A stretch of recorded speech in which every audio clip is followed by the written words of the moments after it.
இப்போ ரீசெண்டாக gold and silver இடிஎஃப்ல பார்க்கும்போது ஒரு மேஜராக ஒரு பெரிய ஃபால் வந்து நம்மளுக்கு கொடுத்துருந்தது. இப்போ கோல்டு ஒரு ஆல் டைம் ஹைல இருந்து நியர்லி வந்து ஒரு 12% கிட்ட வந்து நம்மளுக்கு வந்து ஃபால் ஆனது. இதுவே நம்மளுக்கு வந்து சில்வர் பார்க்கும்போது ஒரு ஆல் டைம் ஹைல இருந்து 21% கிட்ட ஃபால் ஆனது. இப்போ ஒரு ரீட்டைலரோட ஒரு மைண்ட் செட், இங்கே வந்து நம்ம கோல்டு பை பண்ணலாமா இல்லைனா வந்து செல் பண்ணலாமா அப்படின்னு சொல்லி நிறைய பேர் நீங்கள் கொஸ்டின்ஸ் வந்து கேட்டிருந்தீங்க.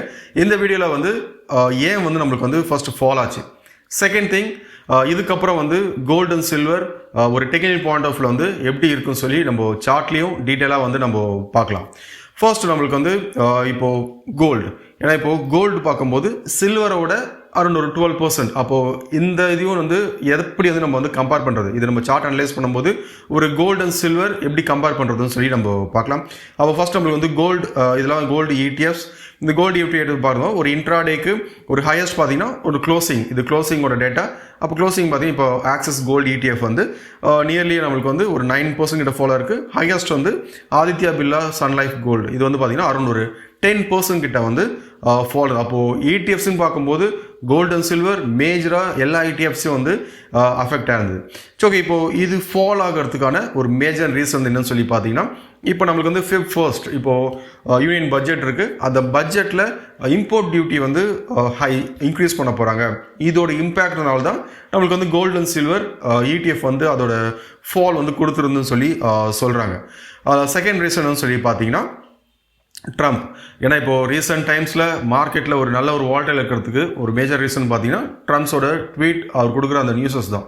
ஏன்னா இப்போ நீங்கள் ஒரு 2 days முன்னாடி வந்து பார்த்துருக்கலாம். இப்போ டேவன்சி ஸ்பீச் இதுக்கு முன்னாடி அவர் சொன்ன ஒரு விஷயம், இப்போது சுவிட்சர்லாந்து அது வந்து கேப்சர் பண்ணப்போ இப்போ எப்படி வந்து பெனின்சுலா வந்து கேப்சர் பண்ணாரோ அதே மாதிரி வந்து சுவிட்சர்லாண்ட்லேயே வந்து இவர் வந்து கேப்சர் பண்ண போகிறார், ஒரு மிலிட்ரி ட்ரூப்ஸ் வச்சு கேப்சர் பண்ண போகிறான்னு சொல்லி ஒரு நியூஸ். இதுக்கு வந்து யூரோப் கண்ட்ரிஸ் நீங்கள் சப்போர்ட் பண்ணலன்னா இப்போது மார்ச் மந்த் உங்களுக்கு வந்து ஒரு 10% வந்து டேரிஃப்ஸ் இன்க்ரீஸ் பண்ணுவோம். இதே வந்து நீங்கள் ஜூன் மந்த் பார்த்தீங்கன்னா ஒரு 25% வந்து டேரிஃப்ஸ் இன்க்ரீஸ் பண்ணுறோன்னு சொல்லி ஒரு நியூஸ் இருந்தது. அது இம்பேக்டும் நம்மளுக்கு மார்க்கெட்டில் காமிச்சிருது.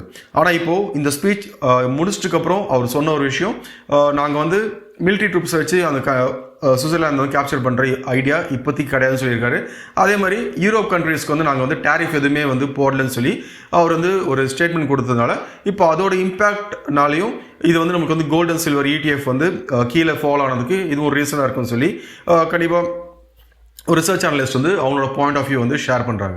ஓகே, அப்போது இது வந்து ஏன் ஃபால் ஆச்சு, ஒரு டெக்னிக்கல் பாயிண்ட் ஆஃப் வியூ வந்து எப்படி இருக்குன்னு சொல்லி நம்ம பார்க்கலாம். இப்போ அதுக்கு முன்னாடி வந்து சில்வர் நீங்கள் பார்க்கலாம். இப்போ ஆல் டைம் ஹைலேருந்து முன்னாடி சொன்ன மாதிரி நேர்லி வந்து நம்மளுக்கு வந்து ஒரு 21% வந்து ஒரு பெரிய ஒரு ஃபால். இப்போது இது வந்து ஏன் வந்து நம்மளுக்கு வந்து எக்ஸாக்டாக இந்த பாயிண்டில் நம்மளுக்கு வந்து ஃபால் ஆகுது, இது வந்து நம்ம சார்ட் அனலைஸ் பண்ணும்போது பார்க்கலாம். இதுவே வந்து நம்ம சில்வர் இடிஎஃப்ஸ் பார்க்கும்போது ஆக்சிஸ் சில்வர் மியூச்சுவல் ஃபண்ட் இது பார்க்கும்போது அரௌண்ட் ஒரு 18% கிட்ட வந்து ஃபால் ஆனது. ஏன்னா நம்மளுக்கு வந்து டே லோ, நீங்கள் வந்து ப்ரீவியஸ் டேவோட க்ளோசிங்கும் அந்த டேவோட லோ கம்பேர் பண்ணி பார்த்தீங்கன்னா தெரியும் உங்களுக்கு. இது வந்து ஆல்மோஸ்ட் நம்மளுக்கு வந்து ஒரு நம்பர்ஸ் வச்சு பார்க்கும்போது ஒரு 50 பாயிண்ட்ஸ் கிட்ட வந்து நம்மளுக்கு வந்து ஃபால் ஆனது. ஏன்னா இப்போ 310 க்ளோசிங், மார்க்கெட் ஓப்பன் ஆகும்போதே வந்து ஒரு 240 ஓப்பன் ஆகிட்டு அதுக்கப்புறம் நமக்கு வந்து க்ளோசிங் ப்ரைஸ் பார்த்தீங்கன்னா அரௌண்ட் ஒரு 283. அப்போது மோஸ்ட்லி நீங்கள் எல்லா மியூச்சுவல் ஃபண்ட் எடுத்து பார்க்கலாம், நியர்லி வந்து நம்மளுக்கு வந்து ஒரு 50 பாயிண்ட்ஸ் ஆவரேஜாக வந்து அந்த ஒரு வால்டைல் இடிஎஃப்ல வந்து நமக்கு வந்து இருந்தது. இப்போ நீங்கள் சில பேர் நீங்கள் கேட்குற ஒரு விஷயம், இப்போ கோல்டு அண்ட் சில்வர் இப்போ யூஎஸ் சார்ட் ஆகட்டும் நம்மளுக்கு M6ல வந்து பெருசாக நமக்கு வந்து ரிஃப்ளெக்ட் ஆகவே இல்லை இந்த ஃபால். பட் இது வந்து ஏன் இடிஎஃப்ல வந்து நமக்கு வந்து ரிஃப்ளெக்ட் ஆச்சுன்னு சொல்லி, ஏன்னா இப்போ இடிஎஃப்ல வந்து இது ரிஃப்ளெக்ட் ஆகிறதுக்கு ரீசன்னு சொல்லி பார்த்தீங்கன்னா ஃபண்ட் ஹவுஸ் அவங்க இந்த ப்ரைஸ் இடிஎஃபோட ப்ரைஸ் வந்து அப்நார்மலாக இருக்குது. இது வந்து நமக்கு வந்து ஓவர் வேல்யூ. இப்போ ஃபார் எக்ஸாம்பிள் இப்போது நம்மளோட மார்க்கெட்டில் வந்து நம்ம சொல்கிற விஷயம் ஹை ப்ரைஸில் இருக்குது, பி ரேஷியோ வந்து ஹையாக இருக்குது. அப்போது அந்த ப்ரைஸை வந்து நம்ம வந்து ஸ்டேபிள் ஆகிறதுக்கு சில அட்ஜஸ்ட்மெண்ட்ஸ் வந்து பண்ணுவாங்க. இப்போ அதே மாதிரி இப்போ இவங்க சைட்லேருந்து பார்க்கும்போது அதுக்கேற்ற மாதிரி அந்த NAV வந்து அட்ஜஸ்ட் பண்ணியிருக்கேன்னு சொல்லி ஒரு நியூஸ் ஃபர்ஸ்ட் அந்த மாதிரி அட்ஜஸ்ட்மெண்ட் பண்ண முடியாது. கண்டிப்பாக ஒரு மார்க்கெட்டில் ஒரு ட்ரேடுன்னு சொல்லும்போது ஒருத்தர் கண்டிப்பாக வாங்கி ஆகணும், அதே டைமில் ஒருத்தர் வந்து விற்கும் போது தான் அது வந்து நம்மளுக்கு வந்து ஒரு ட்ரேடாக கன்வெர்ட் ஆகும். அப்போது இந்த ஃபாலும் யாரோ ஒருத்தர் வந்து நம்மளுக்கு வந்து ப்ராஃபிட்ஸ் பண்ணியிருக்காங்க. அதுக்கு வந்து இவ்வளோ தூரம் நம்மளுக்கு வந்து அரௌண்ட் ஒரு 20% கிட்ட வந்து சில்வர் ஃபால் ஆகுதுன்னா கண்டிப்பாக வந்து ஒரு ஃபண்ட் ஹவுஸில் கண்டிப்பாக இது வந்து யாரோ ஒருத்தவங்க வந்து ஒரு ப்ராஃபிட்ஸ் புக் பண்ணதுனால தான் நம்மளுக்கு இந்த அளவுக்கு வந்து ஒரு மேஜராக ஒரு பெரிய ஃபால் வந்து கொடுத்துருக்கு.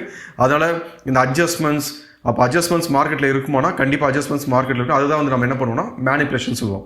மார்க்கெட்டை வந்து மேனிப்புலேட் பண்ணிவிட்டு இப்போ ஒரு எஃப்ஐ அவங்க வந்து ப்ராஃபிட்ஸ் பண்ணுவாங்க. இப்போ அதே மாதிரி நம்மளுக்கு வந்து கோல்டு அண்ட் சில்வர் பார்க்கும்போது இப்போ ஃபண்ட் ஹவுஸோட கான்ட்ரிபியூஷன் இந்த ஒரு மொமெண்டம்க்கு வந்து இருக்கிறதா வந்து ரிப்போர்ட் பண்ணியிருக்காங்க. ஓகே, இப்போது இந்த டைம்லேயும் பார்க்கும்போது இப்போ கோல்ட்மேன் சாக்ஸ் அவங்க பாயிண்ட் ஆஃப் வியூ 2026 எண்டுக்குள்ளே அவங்களோட ஃபோர்காஸ்ட் கோல்டு கொடுத்துருக்காங்க. கோல்டு வந்து $5,400 per ounce வந்து போகும்னு சொல்லி அவங்களோட பாயிண்ட் ஆஃப் வியூ வந்து ஷேர் பண்ணியிருக்காங்க. ஓகே, இப்போது நம்மள வந்து டெக்னிக்கல் பாயிண்ட் ஆஃப் வியூவில் கோல்டு அண்ட் சில்வர் இப்போ வந்து கரண்ட்டாக வந்து எப்படி இருக்குது, அதே மாதிரி நம்ம வந்து ETF இது ரெண்டுத்துக்கும் ஃபஸ்ட்டு என்ன டிஃப்ரென்ஸ், இப்போ நீங்கள் ட்ரேட் பண்ணுறீங்க அப்படின்னா இது ரெண்டுத்துக்கும் என்ன டிஃப்ரென்ஸ் சொல்லி நம்ம சார்ட் அனலைஸ்லேயே வந்து நம்ம டிஸ்கஸ் பண்ணலாம். ஓகே, ஃபர்ஸ்ட் வந்து நம்ம கோல்டு அண்ட் சில்வர் பீஸில் ஏன் வந்து இந்த அளவுக்கு வந்து வால்டைலாக இருந்தது. ஏன்னா இப்போ கோல்டு பீஸ் நம்ம பார்த்துருந்தோம் இந்த ஹை டாப்பில் இருந்தால் நேற்று வந்து நம்மளுக்கு வந்து அரௌண்ட் ஒரு 12% கிட்ட வந்து கோல்டு பீஸ் வந்து ஃபாலாக இருந்தது. ஃபர்ஸ்ட் கோல்டு அண்ட் சில்வருக்கு இருக்கிற அந்த ஒரு டிஃப்ரென்ஸ் வந்து சொல்லி பார்க்கலாம்.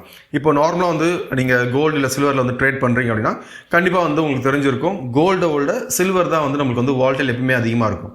இப்போ கோல்டு ஃபார் எக்ஸாம்பிள் கோல்டு வந்து ஒரு 5% ஒரு மொமெண்டம் வந்து கொடுத்ததுன்னா இப்போ சில்வரில் பார்த்தீங்கன்னா நியர்லி நம்மளுக்கு வந்து ஒரு 10 to 12% வந்து அதோட மொமெண்டம் இருக்கும். அப்போ இது வந்து உங்களுக்கு மேலே போனாலும் சரி கீழே ஃபால் ஆனாலும் கண்டிப்பாக அதோட மொமெண்டம் இதை பேஸ் பண்ணி தான் வந்து இருக்கும். ஜஸ்ட் நீங்கள் வந்து செக் பண்ணி பார்க்கலாம். அப்போ கோல்டு பார்க்கும்போது இப்போ இந்த இடத்துல நம்மளுக்கு வந்து 12% ஃபாலாக இருக்குது. இதுதான் வந்து நியூஸ் வந்து ரிப்போர்ட் பண்ணியிருப்பாங்க கோல்டு சடனாக வந்து ETF 12% ஃபாலாக இருக்குன்னு சொல்லி. அப்போது இங்கே மட்டும் தான் நம்மளுக்கு வந்து 12% ஃபாலாக இருக்குன்னா அது இங்கே மட்டும் ஃபால் ஆகலை, இதோட நேச்சரே வந்து இப்போது கோல்டு பீஸில் வந்து நீங்கள் இன்வெஸ்ட் பண்ணியிருந்தீங்கன்னா கண்டிப்பாக இதை பற்றி உங்களுக்கு முன்னாடியே வந்து தெரிஞ்சிருக்கும். நம்ம ஒரு அந்த பேனிக் ஆக தேவையில்ல.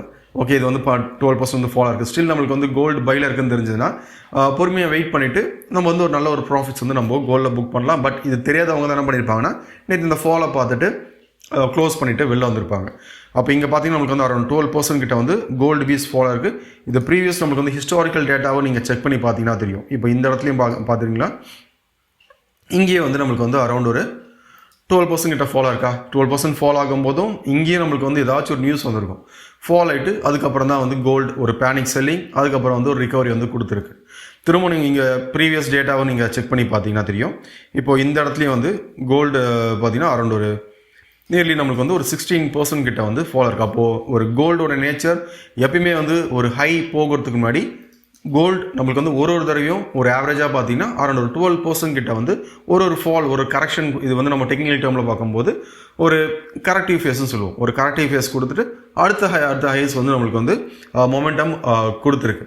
இப்போ அதே தான் இப்போ இந்த இடத்துலையும் வந்து நம்மளுக்கு வந்து அதே 12% ஃபால் ஆகிட்டு இது வந்து நான் கரெக்ஷன் பார்க்குறேன். ஏன்னா இப்போ நீங்கள் ஒரு ஸ்பாட் ப்ரைஸில் பார்க்கும்போது ஸ்டில் இது வந்து நம்மளுக்கு வந்து பையில் இருக்குது. அப்போ ட்ரெண்ட் ரிவர்சல் ஆகிற வரையும் என்னோட பாயிண்ட் ஆஃப் வியூ கோல்டு இது வந்து நம்மளுக்கு வந்து பையிங்கில் தான் இருக்குது. நெக்ஸ்ட் வந்து நம்ம சில்வர் பீஸ் பார்த்துக்கலாம். இப்போ எப்படி வந்து நம்ம கோல்டு பீஸ் பார்த்தோமோ அதே மாதிரி சில்வர் பீஸ்க்கும் ஒரு ஹிஸ்டாரிக்கலாக வந்து ஒரு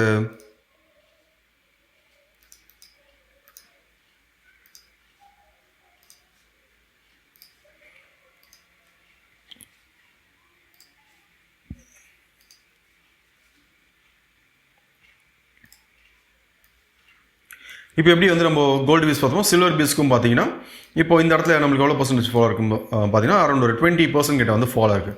இது இங்கே மட்டும் தான் நமக்கு அந்த 20% ஆனால் இங்கே மட்டும் கிடையாது. நீங்கள் ப்ரீவியஸாக நீங்கள் இந்த இடத்துலேயே வந்து செக் பண்ணி பார்க்கலாம். இந்த ஹையில் இருந்து பார்த்தீங்கன்னா இங்கேயும் வந்து நம்மளுக்கு அரௌண்ட் ஒரு 20% கிட்ட வந்து ஃபாலோ இருக்குது. அப்போது இங்கேயும் அது ஒரு கிராஷ்னு சொல்லிட்டு யாரெல்லாம் க்ளோஸ் பண்ணிட்டு வந்தாங்களோ இந்த ஒரு மொமெண்டம் வந்து மிஸ் பண்ணியிருப்பாங்க. ஓகே, இப்போது இந்த இடத்துலையும் வந்து நீங்கள் செக் பண்ணி பார்க்கலாம். இப்போ இந்த இடத்துலையும் பார்த்தீங்கன்னா அரௌண்ட் ஒரு 20% ஒரு நியர்லி வந்து ஒரு 25%. அப்போ ஆவரேஜாக பார்த்தீங்கன்னா சில்வரோட மொமெண்டம் இதோட கரெக்ஷன் பார்த்தீங்கன்னா ஒரு தடவையும் நம்மளுக்கு வந்து ஹை போகிறதுக்கு முன்னாடி சில்வர் பீஸ் வந்து நம்மளுக்கு ஒரு 20% கிட்ட வந்து ஃபால் ஆகிட்டு தான் நெக்ஸ்ட் அதோட மொமெண்டமே வந்து நம்மளுக்கு வந்து ஸ்டார்ட் ஆகுது. அப்போது இது வந்து சடனாக நடந்ததா இல்லை வந்து இங்கே வந்து மேனிபுலேஷன் பண்ணாங்களா? கண்டிப்பாக மார்க்கெட்டில் மேனிபுலேஷன் கண்டிப்பாக இருக்குது. பட் ஒரு ட்ரெண்ட் தெரிஞ்சு ட்ரேட் பண்ணும்போது அந்த மேனிபுலேஷன் வந்து நம்ம ஒரு ஆப்பர்ச்சுனிட்டியாக வந்து யூஸ் பண்ணிக்கலாம். அப்போது இது வந்து ஸ்டில் இது எனக்கு பையில் இருக்குன்னு தெரிஞ்சதுன்னா இப்போ கீழே வந்த டிப் ஒரு ஆப்பர்ச்சுனிட்டியாக பார்த்துட்டு அதுலேயும் என்ன சொல்லுவோம் ஒரு இன்வெஸ்ட்மெண்ட்டுக்கான ஒரு ஆப்பர்ச்சுனிட்டியாக வந்து பார்த்துருக்கலாம். ஓகே, நெக்ஸ்ட் வந்து நம்ம கோல்டு அண்ட் சில்வர். இப்போது நீங்கள் கோல்டு வந்து நமக்கு வந்து கிராஷ் ஆகுமா இல்லை சில்வர் கிராஷ் ஆகும்னு சொல்லி கேட்டிருந்தீங்க. அதை பற்றியும் நம்ம பார்த்துடலாம். ஃபர்ஸ்ட் வந்து நம்ம கோல்டு பார்த்துலாம். இப்போ கோல்டு என்னோட லாஸ்ட் வீடியோலே வந்து சொல்லியிருப்பேன் 4979 இது வந்து நம்மளுக்கு வந்து ஒரு மேஜராக ஒரு ரெசிஸ்டன்ஸ் லெவலாக வந்து ஆக்ட் ஆகுதுன்னு சொல்லியிருப்பேன். ஸ்டில் நம்மளுக்கு வந்து அந்த ரெசிஸ்டன்ஸ் பிரேக் அவுட் ஆகலை. ஸ்டில் அந்த ரெசிஸ்டன்ஸ் வந்து நம்மளுக்கு வந்து பிரேக் அவுட் ஆகலை. கோல்டு பொறுத்தவரையும் ஸ்டில் இது வந்து ஓவரால் பையிங்கில் தான் இருக்குது. என்னோட பாயிண்ட் ஆஃப் வியூ 4979 இந்த ரேஞ்ச் வந்து நம்மளுக்கு வந்து பிரேக் அவுட் ஆகணும். இப்போ ட்ரெண்ட் அசஸ் பண்ணிங்கன்னா தெரியும், கிளியராக நம்மளுக்கு வந்து ஒரு பை ட்ரெண்டில் தான் இருக்குது. அப்போ இதுக்கப்புறம் ஒரு கோல்டு ஒரு மொமெண்டம் எக்ஸ்பெக்ட் பண்ணோம்னா இந்த ரேஞ்ச் வந்து நம்மளுக்கு வந்து பிரேக் அவுட் ஆகணும். அப்போ ஒன்ஸ் இந்த ரேஞ்ச் வந்து நம்மளுக்கு வந்து பிரேக் அவுட் ஆச்சுன்னா நெக்ஸ்ட் ஆல் ஆஃப் டார்கெட்ஸ்னு பார்க்கும்போது 5434. என்னோட எக்ஸ்பெக்டேஷன் இது பிரேக் அவுட் ஆச்சுன்னா இன்னும் ஒரு $500 கிட்ட வந்து கோல்டு மேலே போகிறதுக்கு பாசிபிலிட்டிஸ் இருக்குது. நம்ம வெயிட் பண்ணி பார்க்கலாம். ஏன்னா ட்ரெண்ட் என்னோட point of view trend reversal ஆகிற வரையும் என்னோட பாயிண்ட் ஆஃப் பையில் தான் இருக்குது. அதனால் நீங்களும் வந்து உங்களோட ரிசர்ச் பண்ணுங்கள். அதை பேஸ் பண்ணிட்டு வந்து உங்களோட டிசிஷன்ஸை வந்து நீங்கள் எடுத்துக்கலாம். இல்லை நீங்கள் உங்கள் ஃபினான்ஷியல் அட்வைஸ் கன்சல்ட் பண்ணிட்டு உங்கள் டிசிஷன்ஸ் வந்து எடுக்கலாம். என்னோட point of view gold still நம்மளுக்கு வந்து பையிங்கில் இருக்குது, ஒரு ரெசிஸ்டன்ஸ் லெவலில் இருக்குது. நெக்ஸ்ட் வந்து நம்ம சில்வர் பார்த்துலாம்.